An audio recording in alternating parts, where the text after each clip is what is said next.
আজকের পর্বে আপনাদের জন্য নিয়ে এসেছি ভিন্ন স্বাদের লাচ্ছি, যা এই গরমে আপনাদের মনও যেমন ঠান্ডা করবে তেমন তৃষ্ণাও মেটাবে। শুধু তাই নয়, এই লাচ্ছি খাওয়ানোর মাধ্যমে ছোট বড় সকলের মন জয় করে নিতে পারবেন। লাচ্ছি তৈরির জন্য আমি এখানে নিয়ে নিচ্ছি 500 গ্রাম টক দই, যা আপনার যে কোনো ব্র্যান্ডের নিতে পারেন কিংবা ঘরে বানানো টক দই হলেও হবে। এরপর আমি এর মধ্যে 2 কাপ গরুর দুধ দিয়ে দিচ্ছি। আমি গরুর দুধটাকে জাল দিয়ে তারপর ফ্রিজে ঠান্ডা করে নিয়েছি। এবার আমি এর মধ্যে দিয়ে দেব সেই গেম চেঞ্জের উপাদানটা। আমি এখানে দিয়ে দিব 2 চা চামচের মতো বিট সল্ট, দিয়ে দিব 4 চা চামচের মতো চিনি। চিনিটা আপনারা বাড়িয়ে কমিয়ে দিতে পারেন স্বাদ অনুযায়ী। এরপর এর মধ্যে দিয়ে দিচ্ছি 1 টেবিল চামচের মতো লেবুর রস, দিয়ে দিচ্ছি কয়েক পিস বরফ।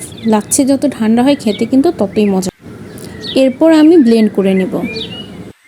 এই তো তৈরি হয়ে গেল মজাদার ঠান্ডা ঠান্ডা লাচ্ছি। বাসায় একবার হলেও ট্রাই করে দেখবেন এই মজাদার লাচ্ছির রেসিপিটি। আশা করি আপনাদের খুবই ভালো লাগবে। আজ এ পর্যন্তই, দেখা হবে পরের কোনো পর্বে। ততদিন পর্যন্ত সবাই সুস্থ থাকুন আর ক্রিয়েটিভ ফুড কর্নারের পাশেই থাকুন।